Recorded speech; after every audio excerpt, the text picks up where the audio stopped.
Appearance of Honorable Yusuf. Before we go into those details, a body was found and the doctors did a postmortem, and the doctor is present. He'll give us the results for the whole world to know before we comment about it. Dr. Thank you very much. My name is Dr. Daniel Zuriel. I'm a pathologist. I've been a pathologist for the last 17 years.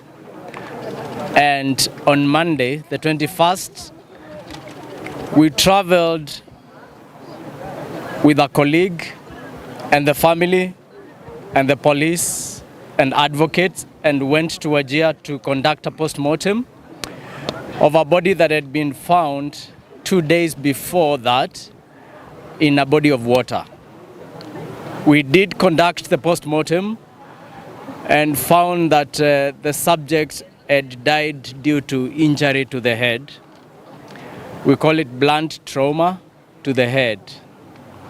Subsequently, because the body was significantly decomposed and we could not get fingerprints or any other form of identity, it was decided the only way to confirm who it is was to do DNA testing. To do the DNA, then we collected samples from the deceased or the decedent. We did collect samples from the mother of Mheshimiwa and also the brother to Mheshimiwa Yusuf. We delivered the samples. On behalf of the family, I delivered the samples to Kemri. They have a special lab for human identification, and our results came in by the end of yesterday. Thank you. The results indicate that this is not Mheshimiwa Yusuf, because when we compare the genetic makeup of the deceased did not match with the mother of Yusuf and did not match with the brother. And for control, we checked the DNA match between the living brother of Yusuf or the present brother of Yusuf who is with us and the mother, and it was 99.9%. The conclusion is that the body we had conducted the autopsy was not the body of Mheshimiwa Yusuf. Thank you. Thank you very much. That is the report of the doctor.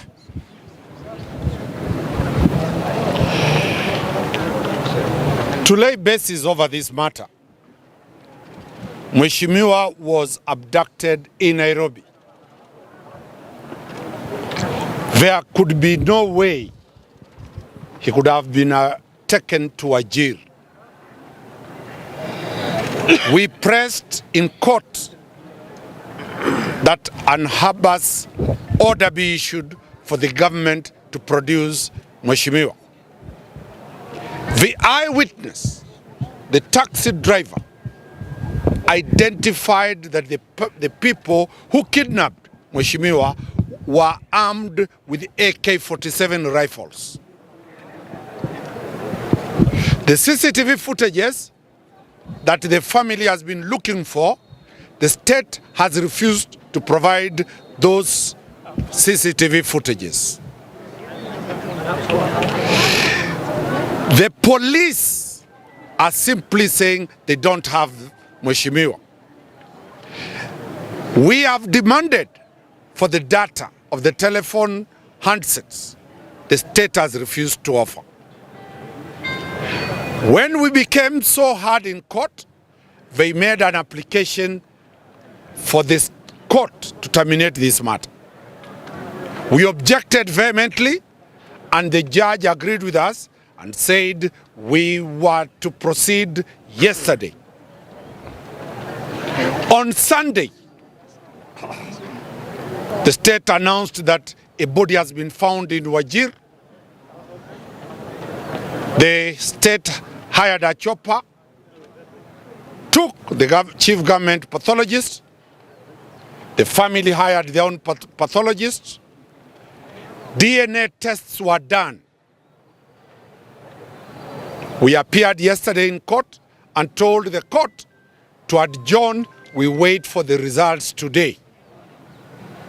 Today, the family pathologist has brought results from KEMRI, a government facility. The government has not produced the results.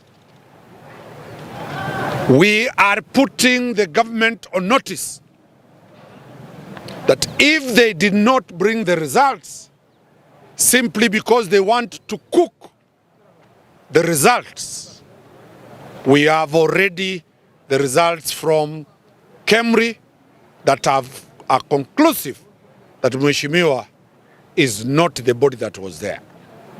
I have very firm instructions from the family that that body was a decoy that was taken there so that it will be that Mheshimiwa is dead and he has been buried. Therefore, the matter becomes an investigation called an inquiry, an inquest. We are not going to take anything small or less than the government to produce, alive or dead. Mheshimiwa, you can see millions of people who have come to Milimani law courts in solidarity with Mheshimiwa. We thank very much the two members of parliament who are present. They will also address their people for making sure that peace is prevailing, even at this time when the whereabouts of Mheshimiwa is not clear. Lastly, we urge the Inspector of General Police to produce Mheshimiwa Yusuf alive or dead. Wakili aliyekwenda pale atazungumza kwa Kiswahili.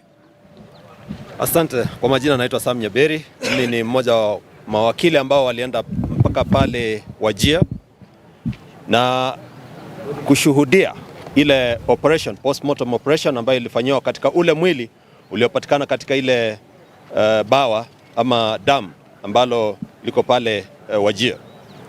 Ni kwamba tulikuja mahakamani na ikumbuka kwamba Mheshimiwa aliweza kutekwa nyara tarehe 13 mwezi wa Septemba.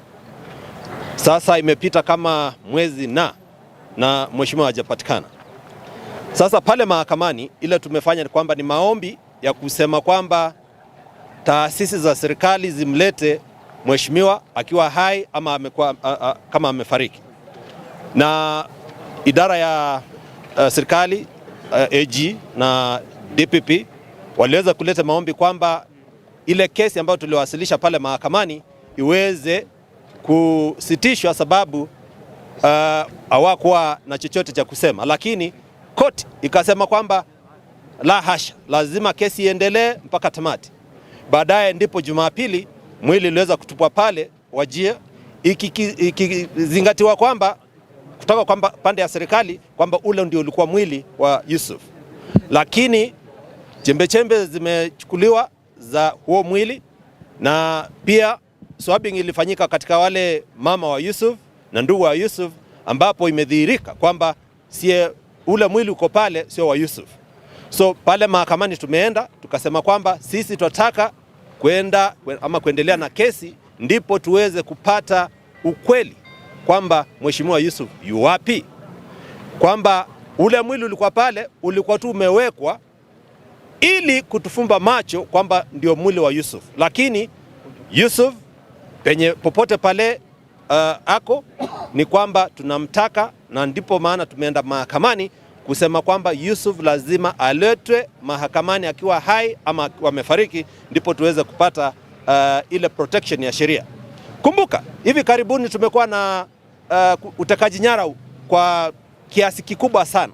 Watu wanatekwa nyara, baadaye unasikia kwamba hawakupatikana ama miili yao imerushwa pahali ambapo hatuelewi.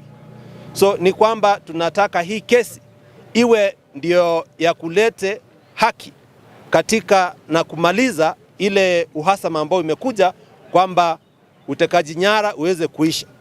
Ndipo tutakuwa tunawakilisha hiyo maneno kotini kesho mida ya saa 8, na kumbuka upande wa serikali na mashtaka ulikuwa unasema kwamba wapewe muda zaidi ili waende kuchunguza, lakini huu uchunguzi umeenda kwa muda sana, na tunasema kama mawakili na kama familia kwamba ukweli idhihirishwe kwamba Yusuf ako pahali na aletwe mahakamani ikiwa ameletwa kutoka pale amefichwa. Hiyo ndio tutakuwa tunaendelea nayo pale mahakamani, ndipo tuweze kumaliza. Ili nimalize, hebu niwaite wale ambao ni viongozi kutoka maeneo ya Northeastern, ndipo Mheshimiwa Adan Kinan aweze kusema yale ambayo yanamhusu na yanahusu jamii na hiki kisa ambacho Yusuf ameweza kupotea. Asante, karibu Mheshimiwa. Thank you so much, Daktari and the advocates. I think what I have to say is we are all under the ambit of the modern day Republic of Kenya. This issue of illegal abductions, disappearances, and illegal confinements, which has become the trademark of the Republic of Kenya, and further followed by illegal summary executions, have no place in the modern day Kenya and cannot be an alternative to the rule of law and constitutional order. We as the people of Northern Kenya, we are aware that in the past we have been subjected to such historical mistreatments. But what is shocking and what the perpetrators of these heinous crimes don't know is that we have a new, generous constitution. This constitution cannot be replaced by the actions and activities of a criminal gang operating within the ambit of the security apparatus. And we are putting you on notice. The people of Kenya, and in particular Yusuf and the people he represents, will not be silenced by this cowardly and illegal approach. What we are seeing right now actually is total dildalance of every step that the government is supposed to take. I want to appreciate the community for your alertness, for your determination, for your courage, or for being around and for standing firm with Yusuf, because this, what has happened to Honorable Yusuf can happen to any other person. We just need to ask this question. There can only be two speculations. Yusuf was, I am persuaded, and I'm saying this today, that Yusuf is in the hands of the security apparatus, and the abductors are none other than the government security agencies. You know yourselves, there's nothing to fear. You know yourselves. If that was not the case, from the day of the abduction on 13th September to date, this government has one of the best investigative machineries in the world. Why has the government, through Safaricom, through other investigative means, not brought to the court the details of use of telephones and all the other people that he has interacted with, and the CCTV footage of all the places, from the place where he was alleged to have boarded a taxi to where he was abducted? That clearly indicates that there can be two things. Either the government does not want to investigate, or there is another motive. So what we are asking, that era of oppressive approach, we have gone through the Malkamari massacre, we have gone through the Wagala massacre, we have gone through the Garissa massacre. This incident is not going to silence the people of this region. We'll continue to agitate for our rights. If there is an iota of suspicion by anybody, and the law is criminal responsibility is individual, you all understand. If there is any allegation against Yusuf, why not bring Yusuf to court? Why dump a decomposed body on a Mashujaa Day when Kenyans ought to celebrate? What was the intention? For people of Wajir to quarrel? To cause mayhem? I think these criminal elements within the system must be dealt with decisively, because they are not projecting, they are not promoting, they are not doing anything good for the people of Kenya and by extension, the Republic. So I want to thank you, and I want to assure you, they can lie, they have lied yesterday, they have lied the previous day, they have lied today. For how long will they lie? So I want to thank you, and I want to thank also the court for the firm decision that they have made today. And I also want to thank the doctors for, you see, for us, we believe in the rule of law. This doctor, who is a professional, has made a firm conclusion. And we'll go by that, by the DNA results. So anything else that was meant to mislead us, please don't be misled. They have Yusuf in their hands. Let them bring back either as dead or as alive to the community. Any other shenanigan approach, we will not accept. So I want to invite my sister here, the Honorable Umi Harun, to add her voice. I think it's a sad day that we are here, because we've come a long way as a country to address matters extrajudicial killings, and especially from the region that we have come from. We've handled many cases like this before, and I'm saddened that these are things that have been existing, and rarely do we get the justice that we deserve. I'm proud that the community has come out. What matters is that we do not remain silent in the face of injustice. We stand with the family of Yusuf, and we stand with the families of every other Kenyan, including that body that was found, whom we don't know who it belongs to. Because if we remain silent, then today it's Yusuf, tomorrow it could be us, especially as leaders. It's happening to fellow leaders like us. It's a concern, and we are not asking for any favor. The Constitution is not a storybook that was written to narrate to us. It was written there to protect the interest of both criminals and the righteous. So we are demanding for quick answers, and we hope that we'll get to see the best feedback that every family is anticipating for. Thank you. Thank you. I want to, kidogo tu msubiri, I want to invite Khalid. Khalid is a known human rights activist. Thank you for joining us. Yeah, thank you very much. As human rights defenders, as civil society organizations, and as lawyers, we are extremely dismayed and perturbed by the continued forceful disappearance of Mheshimiwa Yusuf. This is a clear indication of the deteriorating situation of human rights in this country. And what is completely disturbing is that this state of human rights, the deteriorating state of human rights, is orchestrated by government security agencies. What we are witnessing today is a government that is operating, a government that has made its modus operandi to abduct and to engage in extrajudicial killings. This is a situation that we cannot allow to continue to have in this country. As individuals, as Kenyans who respect the rule of law, we have come to court today and have been in court for several days to demand that justice be done to Mheshimiwa Yusuf. If anyone has even an iota of evidence of his wrongdoing, this is where they should bring him. Forceful disappearances have no place in modern day Kenya. And we shall continue to work with the lawyers, with the leaders, with the family and community to ensure that justice is done. And those individuals who are behind these abductions, your days are numbered. Kenya is changing, and we shall not continue to have these kinds of atrocities being committed to Kenyans. And we shall continue to work with everyone until justice is done. Tomorrow we'll be back here in court.